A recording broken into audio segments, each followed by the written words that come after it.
Hi everybody, welcome back to the Seasoned Vegan. Today I have a very tasty treat for you.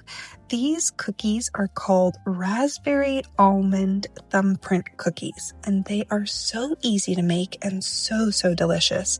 They also take very few ingredients to make, so chances are you have what you need in your pantry and you can whip up a batch of these. So let me show you exactly what you're going to need to make them if that's the case, all right? Here are the ingredients. So it's very simple, basic ingredients. We're going to start over here with some powdered sugar. There's our powdered sugar, and you don't need much of it either. It's about like a cup and a half really.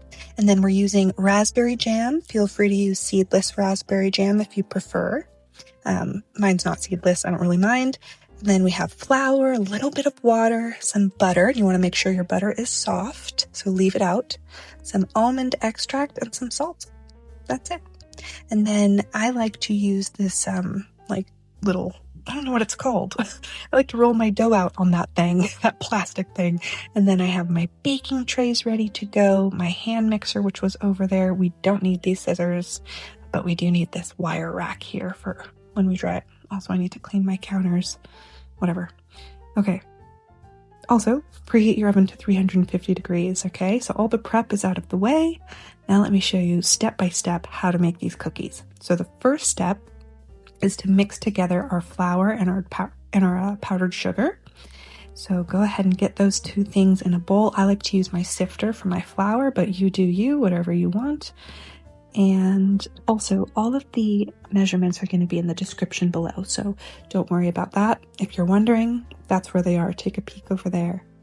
So here goes my powdered sugar. I think it's about 3 cups of powdered sugar for the dough, so not too much at all. And then we're going to just whisk it up very nicely. Whisk, whisk, whisk. And the next thing I'm going to put in is salt. However, if you are using a pre-salted butter, then you won't need to do this step. So just take a look at your butter. Is it salted? Is it not salted? And then figure out if you need to add some salt. So the next step is to mix in our soft butter and our almond extract. And then we're going to be using the handheld mixer to mix it all together. If you have a stand mixer, go ahead and do that. If you don't have either of those, just use your hands. Because as you can see, my hand mixer made a huge mess. Captain was so happy when he saw that I was flinging powdered sugar all over the kitchen. So I threw this towel on top and that helped a ton. However, my butter was like way too cold when I tried to do this, so my dough turned out a little crumbly. So if that happens to you, it could have been because the dough was too cold, in which case don't even worry about it. Just go in with your hands because the warmth from your body and from your hands are going to go ahead and make everything come together. It'll soften up the butter nicely and give you the consistency you want. You want it to look soft and crumbly, and when you squeeze it in between your fingers, you want it to kind of smush together like that. Okay? So there you go. That's the dough done. The next step is to form our dough ball, or form our dough balls. That's what I'm trying to say.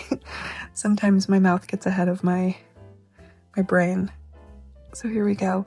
When I was making the dough balls, I found that it was really nice to kind of get about a tablespoon to a tablespoon and a half of dough and then give it a really nice squeeze.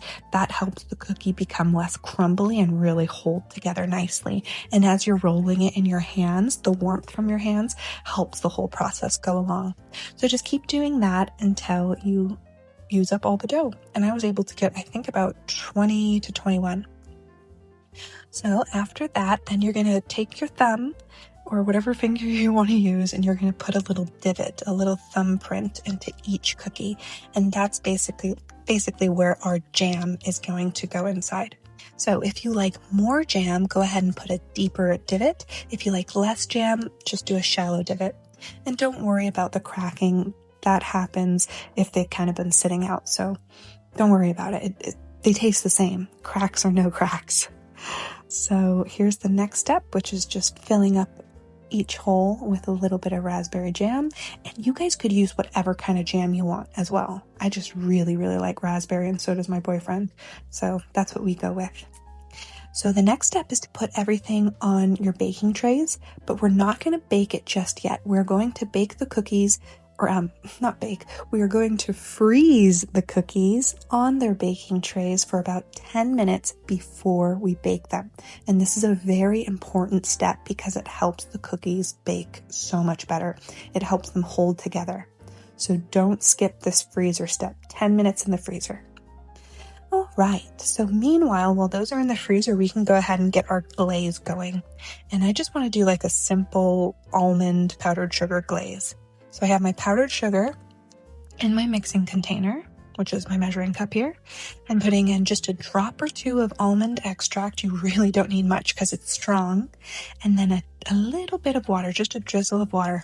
I honestly might have gone in with a little too much. It's a bit more liquidy than I would have hoped.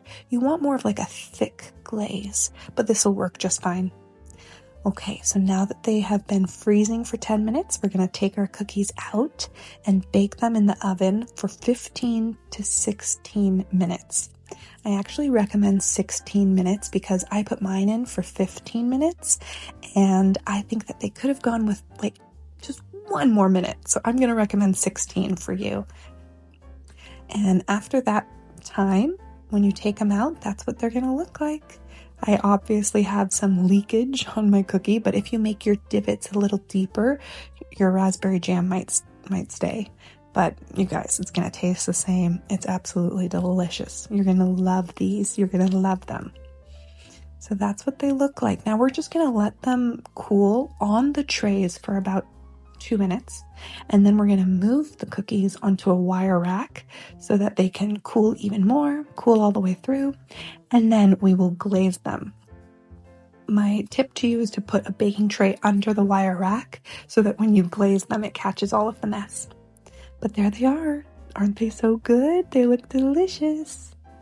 Okay, so let's glaze them up. What I did was I put my glaze into a Ziploc bag that had a little cut in the corner. And then I just drizzled that all over the cookies. And if you had a thicker glaze, it would look prettier.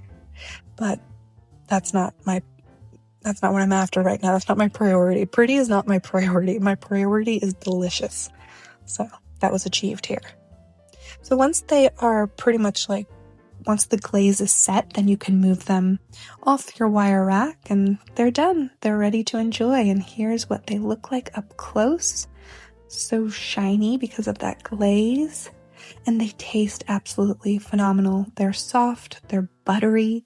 They have that like tart jam taste with like the sweet almondy glaze on top. Oh my gosh, they are so good. These are great for like a special occasion, or I was even thinking Valentine's Day. I know we're so far away from Valentine's Day, but these are a wonderful one to celebrate Valentine's Day with. So yeah, it was like a little undercooked in the middle, so that's why I recommend the 16 minutes, but either way, absolutely delicious. I hope you guys have fun with this one, and I hope you enjoy. Thank you so much for watching, and I will be seeing you guys next week.